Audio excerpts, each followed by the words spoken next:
Yang kami hormati Ketua Peribadatan Masjid Al-Ikhlas Bapak Dr. Haji Nasruddin Maksum, yang kami hormati segenap pengurus Masjid Al-Ikhlas, tokoh masyarakat, tokoh agama, Pak RT yang kami hormati, dan yang kami muliakan pembicara kita Al-Mukarram Ustaz Bapak Ahmad Sukandi MHI.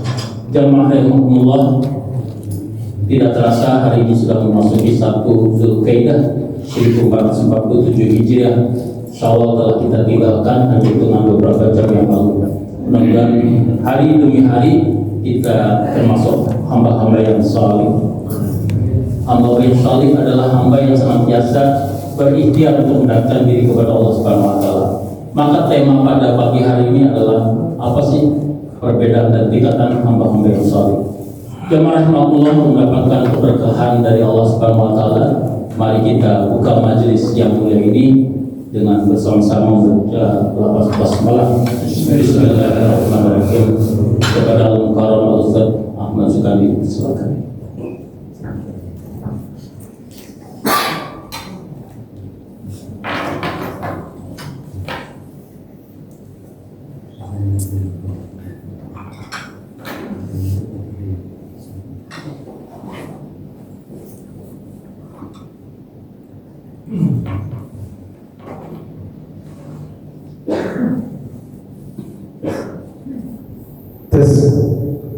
Bismillahirrahmanirrahim.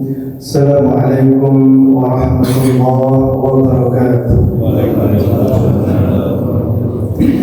Alhamdulillah, alhamdulillah, thumma alhamdulillah. Alladzi bi ni'matihi tatimmus shalihat wa bi fadlihi tatanazzalu al-khairat wal barakat wa bi tawfiqihi tatahaqqaqu al-maqasid wal ghayat.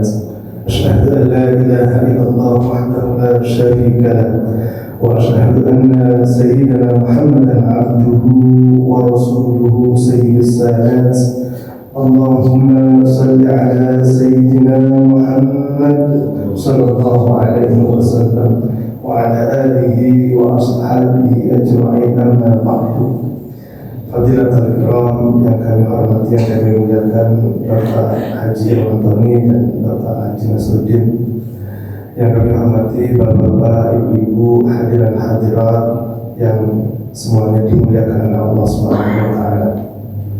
Alhamdulillah, puji syukur mari tiada henti-hentinya, tiada bosan-bosannya, terus senantiasa kita mensyukuri nikmat Allah Subhanahu wa taala atas segala limpahan rahmat karunia yang terus-menerus Allah curahkan kepada kita, sehingga kita bisa bertemu kembali dalam keadaan sehat walafiat dan mudah-mudahan dalam keadaan fitrah, kembali kepada kesucian yang hakiki. Amin ya rabbal alamin. Salawat serta salam kita limpahkan kepada Nabi kita Muhammad sallallahu alaihi wasallam, yang syafaatnya, pertolongannya senantiasa kita harapkan, kita nantikan, dan mudah-mudahan kita semua mendapatkan syafaatnya. Amin ya rabbal alamin. Bapak-bapak, ibu-ibu, hadirin wal hadirat jamaah Majelis Taklim Masjid Al-Ikhlas yang saya hormati dan dimuliakan oleh Allah. Pada pagi hari ini kita coba ketengahkan satu tema tentang babu tafawuti maratibis salikin mubtadi'an wa muntahiyan. Bab tentang perbedaan kedudukan atau tingkatan para salik. Salik itu orang yang menapaki jalan menuju Allah. Mubtadi'an, baik yang baru pemula, wa muntahiyan, ataupun orang yang sudah sampai kepada akhir, ya, sudah sampai kepada ma'rifatullah. Ya. Di dalam kitab ini disusun judulnya seperti itu, tingkatan kedudukan orang salih, orang yang menapaki jalan menuju Allah. Ya, kita ini masuk kategori orang yang sedang bersalik, ya, sedang bersuluk kepada Allah. Suluk prosesnya, orangnya namanya salik. yang terus berusaha mendekatkan diri kepada Allah, namanya salih. Ada beberapa bait yang dikemukakan di sini. Yang pertama, al-hikmatul ula qaumun aqamahumul haqqu li khidmatihi wa qaumun ikhtasuhum bi mahabbatihi. Ada satu kaum yang Allah tempatkan mereka li khidmatihi, untuk berkhidmah, untuk beribadah, mengabdi-dirikan dirinya kepada Allah. Ada satu kelompok, ada satu bagian di antara para salik yang kita ini, yang Allah tempatkan mereka itu dalam kondisi berkhidmah, beribadah kepada Allah. Satu ini. Walaupun ada kaum yang kedua, ada kaum berikutnya, ikhtasahum bimahabbatihi. Allah khususkan pada diri mereka itu adalah bimahabbatihi, dengan kecintaannya. Ya. Kalau di sini ada kalimat wa ma'rifatihi, dan ma'rifatnya, kecintaannya kepada Allah, ma'rifatnya kepada Allah itu lebih terbuka daripada kelompok yang pertama. Tapi yang menarik ini adalah disandingkan dengan ayat Al-Quran dengan kalimat qul numiddu haula wa haula'i min ata'i rabbik. Golongan yang pertama itu kami berikan kepada mereka, yakni para salih. Golongan yang kedua pun kami berikan kepada mereka min ata'i rabbik, dari sisi Tuhan. Wa makana ata'u rabbika mahdura, dan tidak ada pemberian Tuhan itu yang terhalang. Jadi setidaknya Allah Subhanahu wa Ta'ala itu menjadikan kita ini dalam kehidupan real nyata. Kita bahkan bisa melihat dalam kehidupan di dunia saat ini, ada orang-orang yang memang fokus ibadah, rajin sholat, rajin ngaji, rajin zikir, rajin taklim, dan seterusnya. Ya. Itu memang Allah menempatkan salih itu pada golongan pertama seperti itu. Ya. Ada juga orang-orang yang Allah tempatkan, Allah berikan kekhususan tersendiri, ma'rifatnya lebih terbuka.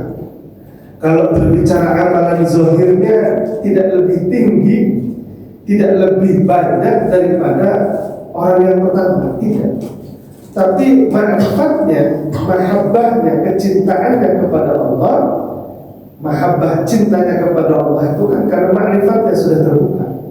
Maka manfaat samroh, buah hasil dari ma'rifatnya yang terbuka, yang hadir adalah kecintaannya kepada Allah. Itu jauh lebih besar daripada ibadahnya secara zahir. Ada orang-orang yang semacam itu, ya. Ada. Ternyata yang ibadahnya secara zahir, secara sholat, ngaji, dan sedekah, haji, umrah, sedekah, itu ternyata itu pun bagian daripada pemberian Allah kepada para salih. Ada juga orang-orang yang khusus tadi, ternyata itu pun bagian daripada pemberian Allah kepada salih, para salih. Cuman dua kedudukan ini Allah tempatkan sesuai dengan kedudukannya masing-masing. Dengan tidak memberikan, dengan tidak menunjukkan bahwa Allah itu tidak adil terhadap salah satu dari pemberian itu, tidak. Orang tasawuf tidak akan pernah berkata demikian.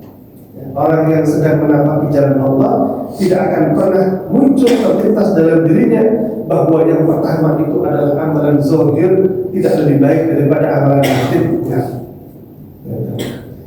Dijawab oleh para ulama di sini di dalam beberapa kitab syarahnya. Ya. Bahkan di sini Syekh Nawawi Al-Batani menyebutkan, ta'ifatun min ahli hidayah aqamahumullahu ta'ala liwujubi khidmatihi bi ta'atihi dhahiriyah hatta salahu limahabbatihi wa hum al-ubad az-zuhad wa ahlul a'mal wal awrad. Orang yang pertama itu memang Allah tempatkan pada diri mereka di dalam ketaatannya adalah ketaatan yang sifatnya zahir. Siapa sih orang yang masuk kategori orang yang Allah tempatkan mereka dalam ibadahnya kepada Allah, proses suluknya kepada Allah, itu Allah tempatkan dalam ketaatan secara zahir. Kata beliau, wahum al-ubbad, mereka ini adalah orang yang ahli ibadah. Sholat duha, nanti zuhurnya ngaji, nanti sholat sunnah qobliyah ba'diyahnya nggak tinggal, malamnya kencang lagi. Nah itu orang-orang yang ubbad, orang ahli ibadah yang memang Allah tempatkan mereka pada kedudukan mereka seperti itu. Az-zuhad, orang yang ahli zuhud pun akan lebih mendekatkan diri dengan amal-amal zahir.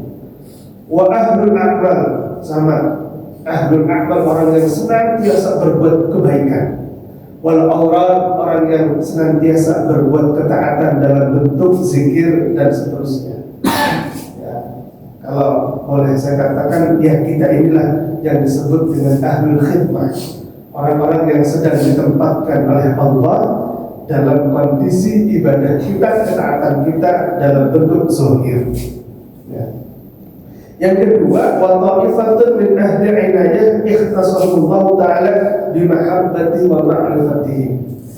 Mereka yang kedua adalah orang yang Allah khususkan pada diri mereka itu adalah ma'rifatnya. Sampai-sampai hatta taqaddamu li qurbi wa dukhul fi hadratihi wa hum al-'arifuna wal ulama wa ahlul waddad wa ittiba'ul qur'an. Orang yang kedua ini orang yang sudah mengenal Allah, orang yang berilmu, orang yang senang tahu akan hakikat dirinya dan hakikat Tuhannya, juga orang yang ittiba'ul qur'an, orang yang mengikuti sesuai dengan yang dikehendaki Allah dalam dirinya. Total betul-betul melepaskan dirinya kecuali menghendaki, menuruti, menjalankan apa yang menjadi kehendak Allah dalam dirinya. Ya. Lalu yang menjadi pertanyaan kita adalah, kenapa kok Allah Subhanahu wa taala menempatkan dua kondisi saling seperti ini? Kalau orang zahir mungkin yang masih kasar akan mengatakan, enak sekali orang-orang yang ditempatkan oleh Allah dengan makrifat yang sudah terbuka. Lah kami ini masih ibadah kayak kunyung, sujud ini. Ternyata tidak demikian cara berpikirnya. Semua itu adalah ketetapan Allah kepada hambanya sesuai dengan iradat Allah yang maha mengetahui terhadap hamba-hambanya. Ada ulama yang mengatakan begini, ketika Allah Subhanahu wa ta'ala ingin menempatkan kedudukan pertama kepada orang-orang tertentu, ternyata orang-orang tertentu itu tidak mampu melakukan amal-amal secara zahir dalam dirinya, maka Allah membukakan ma'rifat dalam dirinya sehingga dia lebih mengenali Allah Subhanahu wa ta'ala lewat ma'rifat yang Allah curahkan kepada dirinya. Ada orang-orang yang ingin Allah letakkan, Allah tempatkan ma'rifat di dalam dirinya, tetapi pada orang tertentu, golongan yang pertama itu, ternyata hatinya terhijab, hatinya tertutup, sehingga kalau Allah pun menempatkan ma'rifat itu pada hatinya, tidak akan bisa, tidak akan menerima diri kita. Maka Allah itu enggak memberikan futuhnya, ma'rifatnya kepada diri kita, kemudian Allah berikan kita dalam bentuk ketaatan secara zahir. Dan semua itu Allah tempatkan masing-masing sesuai dengan iradat Allah, dengan pengetahuannya Allah terhadap kebaikan setiap hamba-hambanya. Dan semuanya yang terbaik menurut Allah Subhanahu wa ta'ala sesuai dengan kondisi makomnya para salih itu masing-masing. Jadi kita nggak boleh punya pandangan bahwa untuk enak amat jadi ajengan, jadi kiai, jadi ulama. Gitu. Yang ulama juga akhirnya kepikiran juga, enak juga jadi orang awam jadi ini. Nah itu enggak. Akan menerima, menjalani sesuai dengan kehendak Allah dalam dirinya, dan Allah tempatkan pada kedudukannya masing-masing. Ya, itu. Sesuai dengan kedudukannya masing-masing. Maka sikap yang baik seorang salih kepada Tuhannya adalah menjalankan perannya sebagaimana yang Allah dudukkan perannya pada diri seorang salih. Itu yang paling benar. Seorang salih yang sedang Allah tempatkan pada kedudukan hikmah mengabdi kepada Allah dalam bentuk ketaatan secara zahir, maka bersikaplah, berperanlah, berkedudukanlah sebagaimana para salih yang sedang dalam duduk ketaatan secara zahir. Orang yang Allah berikan kekhususan secara khusus, yakni makrifat terbuka, maka beribadahlah kepada Allah dengan pintu makrifat dalam dirinya yang Allah bukakan untuknya. Nah, jadi kita ini betul-betul tidak memaksakan atau menjalankan diri kita sesuai dengan kehendak kita, tidak. Tapi kita menjalankan atau kita ittiba'ul Quran, mengikuti sesuai yang dikehendaki Allah dalam diri kita. Itulah sejatinya hamba Allah yang betul-betul ibadullah, hamba Allah yang tidak akan berbelok ke kanan dan tidak akan berbelok ke kiri, bahkan tidak akan ke atas dan juga ke bawah tanpa izin dan iradat Allah dalam dirinya. Nah, ini yang pertama, Bapak Ibu harus sekalian. Nah, tentu kehendak Allah Subhanahu wa Ta'ala itu kan maha luas kebijaksanaan Allah. Tidak semungkin semuanya Allah dudukkan dalam kondisi orang kedua. Dunia ini pasti nggak jalan kalau semuanya ditempatkan oleh Allah dalam pintu makrifat yang terbuka. Nggak jalan dunia ini. Nggak ada kebangun masjid nanti, nggak ada orang sedekah nanti, nggak ada orang yang haji. Semuanya senyap menyendiri dalam kesunyiannya karena murni ma'rifatnya terbuka kepada Allah. Gitu. Ya ini sudah mirip-mirip di akhirat nanti di surga kita kalau gitu. Yang namanya hidup di dunia itu kan begitu, seperti dua sisi mata uang gitu ya, yang nggak bisa terpisahkan. Ya. Kita mendengar Allah menciptakan surga, Allah juga menciptakan neraka. Allah menciptakan malam, Allah juga menciptakan siang. Kalau semuanya Allah ciptakan malam, ya, kelimpungan juga kita Pak. Gitu, kelimpungan, maka Allah ciptakan siang. Allah tempatkan orang-orang tertentu dalam kondisi tak ketaatan secara zahir agar kehidupan dunia ini terus mengalir, terus berjalan. Tapi Allah juga menempatkan orang-orang tertentu yakni dalam kedudukan makrifatnya. Maka kita akan menemukan ada orang yang secara zahir kasat mata kita amaliyahnya tidak baik, tidak banyak, tidak banyak, tetapi di dalam penghayatan ibadahnya sekali dua dan begitu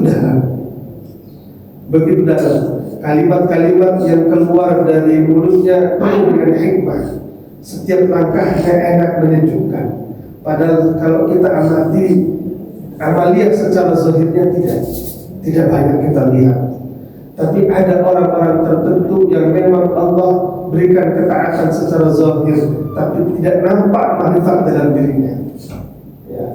Semua itu adalah bagian daripada ketetapan Allah yang sudah Allah tetapkan sesuai dengan iradatnya Allah. Oke. Yang kedua, bait yang kedua, kata Ibnu Athaillah, laisa kullu man thabata takhsisuhu kamula takhlisuhu. Tidak setiap orang yang sudah memiliki kekhususan, orang-orang yang ahli ma'rifat tadi, kamula takhlisuhu, itu sempurna kebersihan hatinya. Nah, ini yang saya katakan kemurahan Allah dan keadilan Allah itu bicara di sini. Tidak setiap orang yang Allah tempatkan pada golongan kedua, yakni mahabbah dan ma'rifatnya Allah curahkan kepada dirinya, itu kamulah takhlisuhu, itu sudah sempurna kebersihan hatinya. Tidak. Kadang ada orang yang beramal yang zahir, itu malah kebersihan hatinya jauh lebih bersih daripada orang yang kedua. Dia sholat, apa yang sholat? Ya perintah dari Allah. Orang surga neraka itu sudah Allah tetapkan masing-masing penghuninya siapa. Ya terserah, yang penting saya sholat aja.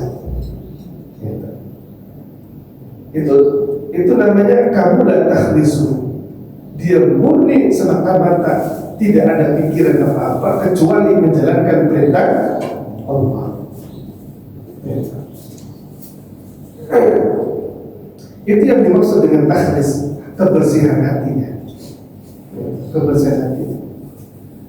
Ada orang yang kedua, orang yang secara khusus Allah bukakan pintu makrifat, mahabbah dalam dirinya, tapi belum tentu kebersihan hatinya juga sempurna. Tidak.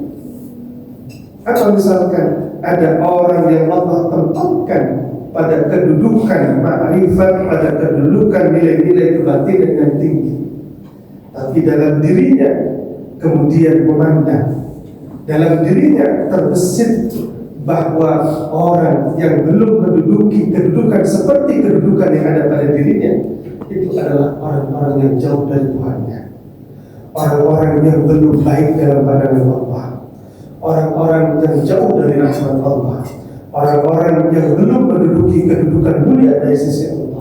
Ketahuilah, orang yang sedang Allah tempatkan dalam kondisi mahabbah, ma'rifatnya, tetapi tidak mampu menduduki kedudukan kebersihan hati yang tinggi sebagaimana yang dimiliki oleh orang golongan yang pertama, tanpa kita sadari.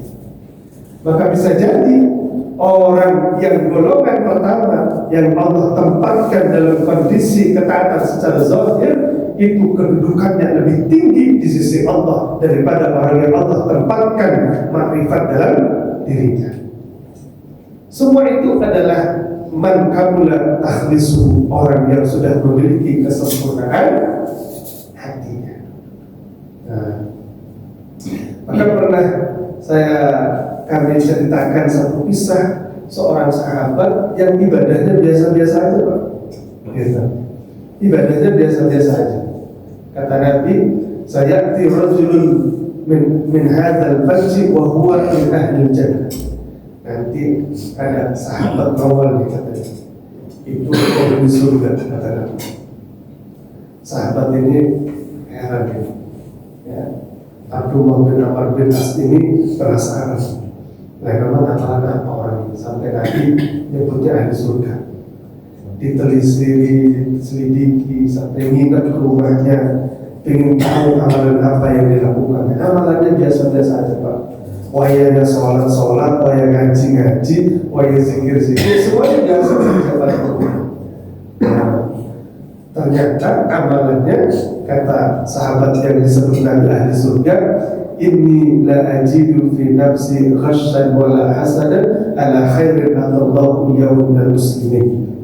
Di dalam diriku tidak ada rasa kebencian, tidak ada rasa iri hati terhadap kelebihan kedudukan yang Allah berikan kepada mereka dari golongan orang-orang muslim. Nggak ada rasa kebencian, nggak ada rasa iri hati. Subhanallah. Ya. Padahal dia ditempatkan oleh Allah dalam kondisi kedudukan orang yang pertama, yakni orang yang Allah tempatkan dalam bentuk ketaatan secara zahir. Ya. Maka bagi kita yang sudah Allah atau sedang ditempatkan oleh Allah pada kedudukan ini, teruskan istiqomahkan, karena ini adalah karunia yang paling besar Allah anugerahkan kepada kita. Jangan mengabaikan atau memandang atau Ini kan pergulatan orang tasawuf kan begitu ya Pak. Dalam literasi itu orang tasawuf itu melihat orang ahlu syariat itu amalan